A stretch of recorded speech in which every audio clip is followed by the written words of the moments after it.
Bienvenidos a esta Queer Talk del Departamento de Comunicación de la Universidad Pompeu Fabra. Soy Sonia Páez de la Torre, investigadora postdoctoral de la casa, y en esta oportunidad me acompañan la doctora en Comunicación Mitzi Arciniega Cáceres, que es profesora del Departamento de Comunicación, y Lucía del Moral Espín, que está haciendo una estancia de investigación en el grupo Jobis.com de la Pompeu Fabra. Bienvenida, Lucía. Encantada de tenerte aquí. Lucía es licenciada en Ciencias Políticas y en Sociología, y tiene un diplomado en Estudios Avanzados en Derechos Humanos, y es doctora por la Universidad de Pablo Olavide. Lucía tiene una carrera de investigación muy extensa, muy prolífera, y sus líneas de investigación son muy variadas. Se caracteriza por trabajar desde la interdisciplinariedad, haber participado en diversos grupos de investigación y tener una trayectoria muy rica. Y queríamos preguntarte en este sentido, ¿cuáles han sido los espacios formativos que han permitido consolidarte en el campo de la sociología y de los estudios de género? Bueno, gracias Sonia, Mitch, es un placer estar hoy aquí con vosotras. Bueno, hablar de consolidación en estos tiempos es mucho. Creo que es importante, ¿no?, cuando hablamos del conocimiento, siempre mantener abierta esa pasión por el conocer, ¿no?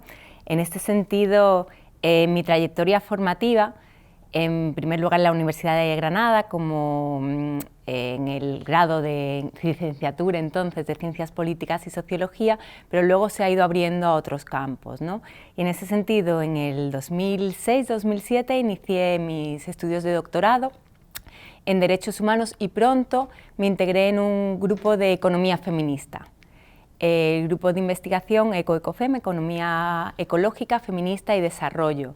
Y es en este marco, con compañeras que han sido pioneras en la introducción y el desarrollo de la economía feminista en el Estado español, donde he tenido, digamos, una importante cantera, una fuerte base de aprendizaje. Pero, como ocurre tantas veces en el campo del feminismo, digamos, todo el trabajo no se hace solo en la academia, sino se hace también en los movimientos sociales. Entonces, junto a estos espacios más universitarios, he aprendido mucho con compañeras en colectivos, digamos, feministas, en grupos feministas en los que se hace trabajo de calle, pero también mucho trabajo de reflexión. En paralelo, otra de las líneas de trabajo que vengo desarrollando en los últimos años es la sociología de la infancia, ¿no?, siempre incluyendo esta mirada feminista. Y aquí, de nuevo, creo que los espacios colectivos han sido muy importantes, ¿no?, para mi aprendizaje y profundización en esta materia. Y aquí quería subrayar, digamos, lo importante que ha sido para mí la red de investigación de Sociology of Children and Childhood de la Asociación Europea de Sociología, donde también he podido rodearme de mujeres fantásticas que me han ido, bueno, acompañando en todo este proceso. Lucía, has hablado de feminismos y has hablado también de sociología de la infancia. Muchas de tus publicaciones están centradas en los cuidados y en el bienestar. ¿Desde qué perspectiva abordas el cuidado y el bienestar desde el punto de vista conceptual? Bueno, pues efectivamente en los últimos casi 15 años la idea de bienestar, a veces dicho con un guión en medio, ¿no?, bienestar, viene teniendo un papel central en mi trabajo. Y, digamos, en estos años un poco lo que he tratado de contribuir es a la ruptura con esas visiones del bienestar que padecen de lo que Antonella Picchio ha llamado estrabismo productivista, ¿no?, esa centralidad que ponen las visiones hegemónicas del bienestar en lo monetario y en los recursos que una persona puede poseer, cuando en realidad debemos apostar por visiones mucho más multidimensionales del bienestar, ¿no?, visiones que parten de la centralidad de los cuidados, y ahí yo creo que la metáfora del iceberg ha sido fundamental, y esa propuesta de la sostenibilidad o sostenimiento de la vida. Y por otro lado también las propuestas del enfoque de las capacidades, ¿no?, que ponen el foco no solamente en lo que una persona es hace o tiene, sino también aquello que valora, que desea poder hacer, tener o ser, y que tenga motivos para ello, ¿no? Yo creo que la combinación, estos diálogos entre los enfoques de la sostenibilidad de la vida con la centralidad de los cuidados y los enfoques de las capacidades que abren a una visión no individualista, pero sí que pone un foco también en la libertad de las personas, es muy importante. Hablas de no individualista, entonces aquí la comunidad toma un peso importante y gran parte de tus publicaciones y trabajos también están centrados en lo que es el trabajo comunitario, la economía social, ambos ejes de la economía feminista. ¿Cuál crees que son los retos a los que nos enfrentamos ahora mismo como sociedad y cómo podemos aportar desde la academia? Pues yo creo que una de las riquezas de la economía feminista, y esto creo que ha sido también un elemento central en el grupo de investigación ECO-ECOFEM, que comentaba anteriormente, dirigido por la profesora Lina Gálvez, ha sido su capacidad de imbricación con la economía social y solidaria y con la economía ecológica, ¿no? Y creo que en esta estructura tripartita entre los feminismos, las perspectivas ecologistas y también esas perspectivas de la comunitario solidario, podemos abordar lo que desde mi perspectiva son los dos ejes fundamentales que debemos tener en cuenta, ¿no? Uno sería la emergencia climática y otro sería la cuestión de la desigualdad. Yo trabajo fundamentalmente de las desigualdades de género, desde una versión interseccional, siempre en construcción, ¿no? Y creo que por una parte es fundamental que en nuestras investigaciones abordemos estas dinámicas, tratemos de contribuir con conocimiento riguroso a cómo abordarlas, pero no solo en el campo de la investigación. Yo creo que como académicas también tienen que estar muy presentes cuando realizamos nuestra labor docente, y creo que en todas nuestras clases, prácticamente en todas nuestras asignaturas, podemos de alguna manera incluir estas cuestiones, ¿no? El diálogo, la reflexión con el alumnado sobre la emergencia climática y sobre las desigualdades existentes. Muy interesante, Lucía. Y justamente uno de los conceptos que destaca en tus últimas publicaciones es también el de los Educational Commons, es decir, pensar los bienes comunes para crear también sociedades más igualitarias y para trabajar de otras maneras, ¿no? Tanto en la educación como a nivel comunitario. ¿Podrías contarnos cómo estás trabajando este concepto? Pues el concepto de Educational Commons es un concepto emergente, ¿no? Que está de alguna manera siendo creado desde la práctica, y en esto creo que es una experiencia muy bonita que comparto con vosotras, que tengo el placer de compartir con vosotras.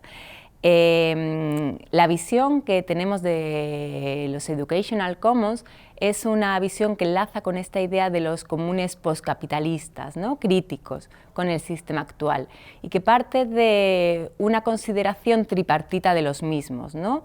Va a tener una centralidad la comunidad que conforma ese común, pero también todas las dinámicas de gobernanza que se van a establecer para la gestión, reproducción, mantenimiento y sostenimiento de ese bien común, en nuestro caso, la educación. Y considero que es muy importante entender estos comunes como prácticas y relaciones, no como algo estático, sino como prácticas y relaciones que se van construyendo y reconstruyendo. Y en este sentido, bueno, acá también me gustaría que lo comentemos entre las tres, porque este mismo concepto de los Educational Commons también se está aplicando aquí en la Universidad Pompeu Fabra, en el proyecto SMUTH, que es el que compartimos con Cádiz, con la Universidad de Cádiz, y en este sentido las dos habéis comenzado a desarrollar vuestros casos de estudio. Quería que me cuenten, bueno, por ahí, Mitzi, si puedes comentar también cómo entiendes tú o cómo se está poniendo en la práctica este concepto de los Educational Commons y las experiencias que han tenido concretas en el campo a la hora de aplicar los casos de estudio, y bueno, contextualizar un poco también para que nuestra audiencia comprenda de qué se trata este proyecto y en qué está aportando y en qué momento estamos, ¿no? Tanto en Cádiz, en la Universidad de Cádiz, como en la Universidad Pompeu Fabra respecto a este H2020 que compartimos. Sí, como dice Sonia, compartimos con Lucía este proyecto que es un Horizon 2020, en el que participan diversas universidades. La Universidad de Cádiz y la Universidad Pompeu Fabra son dos de las universidades que aplican casos en base a este proyecto. En cada universidad se aplican casos de estudio en entidades. En nuestro caso compartimos que ambas son de educación no formal, ¿no? Y tenemos muchas cosas en común que ya venimos trabajando. Esto implica que nosotras lo que hacemos es un grupo de investigadoras, vamos a la entidad que ha sido seleccionada y trabajamos con los chicos y las chicas en base a lo que venía Lucía comentando, con estas pedagogías y estos ejes basados en el entendimiento de la educación como un bien común, la autogobernanza y el intentar que entre todas generemos conocimiento y cumplamos los objetivos juntas. Nosotras estamos trabajando con la entidad AEI Raval. Ahora empezaremos otro caso de estudio con otra entidad, el Parlante, y con AEI Raval hemos trabajado con chicos y chicas de 16 a 18 años. Hemos trabajado a través de la metodología, en nuestro caso el instrumento que hemos utilizado es la metodología audiovisual participativa, y el objetivo ha sido que entre todas podamos construir, descubrir cuáles son las posibilidades del audiovisual y también descubrir cuáles son estas demandas sociales que como jóvenes tienen y poderlas construir en un discurso en común. Todo eso ha implicado todo un proceso de negociación, todo un proceso de toma de conciencia, todo un proceso de autoorganización en el que todos estos fundamentos que comentaba Lucía, ¿no?, se toman en cuenta, los 3 fundamentos de los Commons, la comunidad en sí misma, pero también cuáles son los elementos para la autogobernanza y cómo se gestiona todo ello, ¿no? En el caso de Cádiz, vosotras también habéis aplicado ya el caso de estudio. Efectivamente, nosotros hemos terminado como la primera fase, vamos a tener 2 rondas y en las 2 rondas trabajamos con, digamos, las mismas organizaciones. Ambas están situadas en lo que se denominan o se etiquetan a veces como barrios con necesidades de transformación social. Una de ellas está situada en Sevilla y la otra en Jerez de la Frontera. Y un poco el eje que comparten ambas prácticas es que la propuesta que se desarrolla está basada en las prácticas artísticas en contexto, ¿no? Digamos, el equipo que imparte semana a semana los talleres es un equipo de la entidad Tequeando, y las 2 entidades, digamos, que ponen los espacios y los recursos materiales donde se desarrolla esto son Save the Children por un lado y CEAIN Ayuntamiento de Jerez por otro. El proceso está siendo todo un aprendizaje. Empezamos a identificar pues algunas, o limitaciones o también cuestiones que necesitan ser abordadas de otra manera, ¿no? Y una de las cuestiones que nos ha llamado la atención, en las que vamos a poner el foco para la segunda ronda, es la atención especial que ese pilar de la comunidad ha de tener, ¿no?, como sostén para que realmente sea posible esa gobernanza y para que realmente ese bien pueda desenvolverse. Y aquí, cuando hablamos de comunidad, de nuevo enlazamos con esa idea de los cuidados, ¿no? Cómo consideramos que los cuidados son fundamentales para nutrir y mantener de una manera sana esa comunidad. No sé si ha sido también en vuestro caso. Sí, en nuestro caso además hemos trabajado de manera intergeneracional. Los chicos y chicas de 16 a 18 trabajaron con niños y niñas más pequeñas, desde 3 años hasta los 14 años, entonces allí hay como diferentes niveles de comunidad, ¿no? Para empezar, que ellas y ellos no se concebían como grupo, entonces durante todo el proceso se ha generado una pertenencia a una comunidad como grupo, como entidad, pero también con otros miembros de la propia entidad. Entonces es una comunidad que trasciende, digamos, los iguales, sino que también va más allá a nivel, el tema intergeneracional para nosotros ha sido muy importante, poner en valor tanto a los más pequeños como a las personas mayores como parte de lo que es la comunidad. Otro tema interesante también que ha surgido y que en esta segunda ronda, que no lo he dicho antes, pero que también haremos una segunda ronda ahora el próximo año, es el rol del adulto. cómo en esta autogobernanza, cuáles son las limitaciones ante las que nos encontramos, tanto por el adultocentrismo y la mirada adulta que muchas veces es paternalista y este miedo a que los chicos y las chicas se equivoquen o simplemente se queden en blanco, como por otro lado esta autogobernanza a la que los chicos y las chicas no están acostumbradas. Entonces cuando les dices, te toca decidir, puedes hacer lo que quieras, esta página en blanco a veces es complicada, ¿no? Ha ido evolucionando y este ha sido como, digamos, uno de los resultados que vemos en esta primera etapa, pero es un foco también en el que prestaremos especial atención en la segunda etapa. ¿Podéis sintetizar un poco cuáles han sido las aportaciones? Porque me parece que las dos han hablado un poco más de limitaciones, pero ¿cuáles han sido o cuáles creen que han sido las aportaciones que el proyecto ha tenido y el efecto que ha tenido en los chicos y en las chicas y en las instituciones, por otro lado? Sí, en nuestro caso, lo que vemos a nivel institucional es una mayor permeabilidad, ¿no? Es un concepto que, como decía Lucía, Educational Commons está en construcción, lo que hace complicado el poder transmitirlo también, y hace complicado el que se transmita y el que se entienda, porque nosotras mismas estamos en este proceso de entenderlo e interiorizarlo. Entonces, esa consolidación, como decía Lucía, esta construcción en el proceso, que ya ahora ha pasado un año y empezamos a tener como conceptos más claros, limitaciones más claras, potencialidades más claras, también hace que ahora es una oportunidad para poder, ya con este aprendizaje, aportar en las siguientes rondas.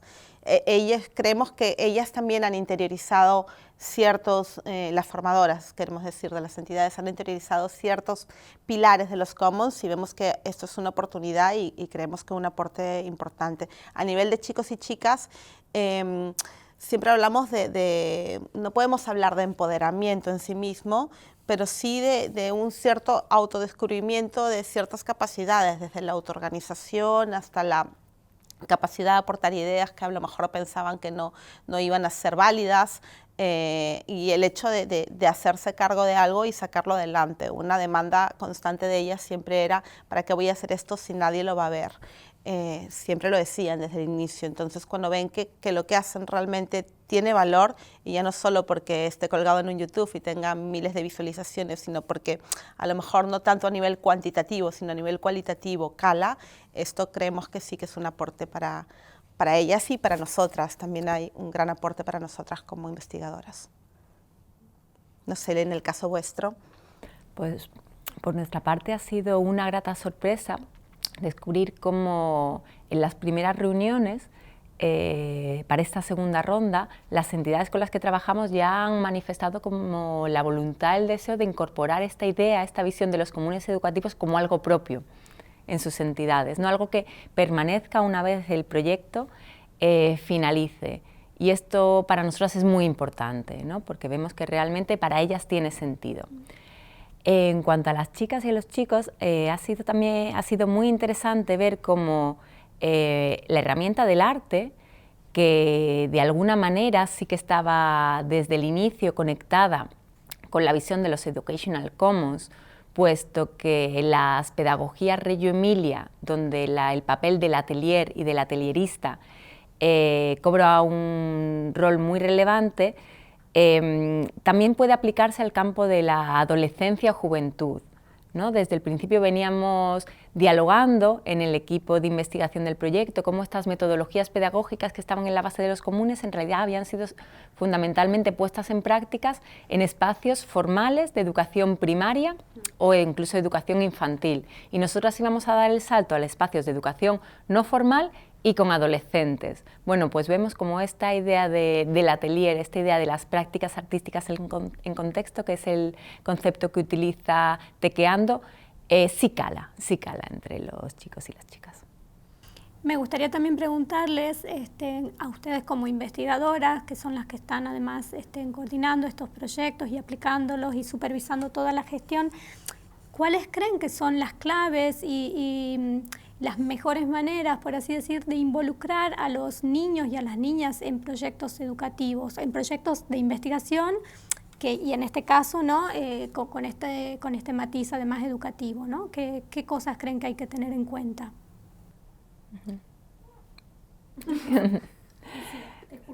Vale, bueno, pues es una cuestión compleja, ¿no? Y aquí yo creo que tenemos que abordar el cómo, el cuándo, el por qué y el para qué, ¿no?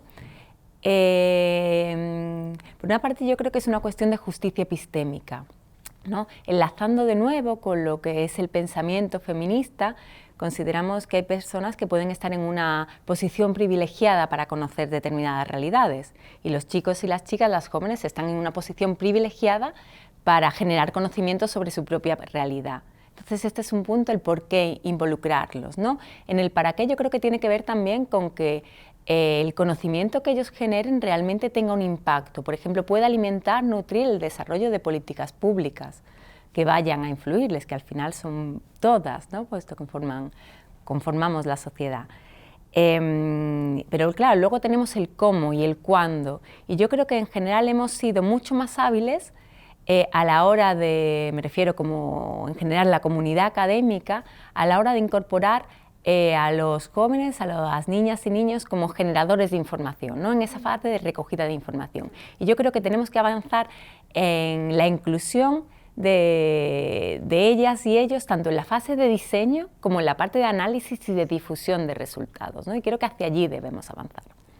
Sí, en esa línea justamente nosotras hemos trabajado la metodología audiovisual participativa con base en las producciones narrativas y en el photo voice, que trabajan desde los conocimientos situados de donde la posición desde donde realizas esta investigación o la posición de donde realizas este producto audiovisual en este caso, importa y es relevante. No es lo mismo nuestra posición como investigadoras, como decías, desde un lugar privilegiado, que el lugar privilegiado que tienen ellas de conocer un contexto como niños, como niñas, y además no solamente de, como decías tú, de recoger estos datos, de aportar documentación o de aportar información, sino también de interpretar, que esta interpretación sea una interpretación colectiva, sea una interpretación que parta de ellos y ellas. Ellos y ellas son autoras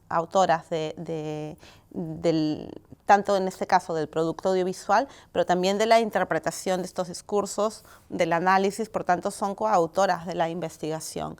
Entonces el que ellas estén en todas las etapas del proceso, desde el diseño, que es complejo, la parte del diseño es muy compleja porque partimos de muchísimas incertezas y trabajando con niños y niñas y jóvenes, que además ya decíamos antes, que además en la escuela formal y en el sistema formal no están acostumbradas a tomar este tipo de decisiones y a tener este tipo de iniciativas, es muy complejo, pero se puede realizar y por lo menos en estos casos más o menos vemos que va funcionando. También hay que acotar que es diferente trabajar en una educación formal que en educación no formal. Nosotros hemos trabajado de momento en educación no formal, que de alguna manera tienes un poquito más de flexibilidad, ¿no?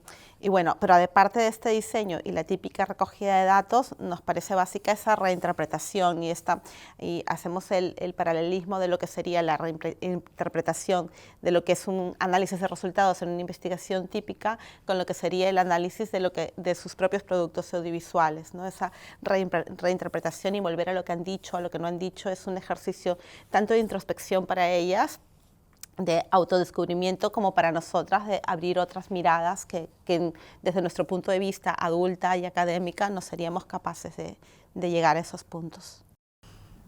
Bueno, creo que ha sido una charla muy prolífera. Quería agradecerles a las dos por haberme acompañado y saludar a la audiencia hasta otra oportunidad. Esperemos que les haya interesado el tema de hoy. Hasta pronto.